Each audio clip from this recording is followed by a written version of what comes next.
How to know the full name of GCash receiver. Hey everyone, welcome back to the channel. So a lot of you guys were asking this question, so in this video we're gonna discuss whether you can see the full name of GCash receiver. Unfortunately, this isn't possible. GCash doesn't allow user to view the full name of receiver for security and anti-scam reasons.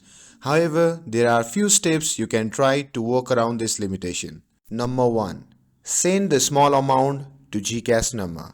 Start by sending a small amount to the GCash number, and in this way you can verify if you are sending it to the correct receiver before transferring a larger amount. Number 2. Check transaction history.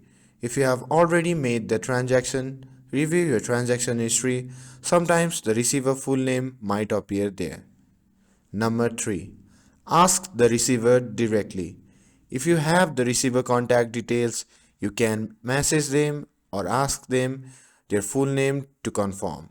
And last, use the request money feature. Another option is to ask the receiver to send you a request for money. With this feature, you may be able to view their full name.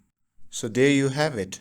While GCash doesn't allow you to see the full name of a receiver by default, but these tips can help you ensure you are sending money to the right person without compromising security and privacy. I hope you found this video helpful. If you found this video helpful, don't forget to like, share and subscribe to get updated for more videos. Thanks for watching and I'll see you in the next video.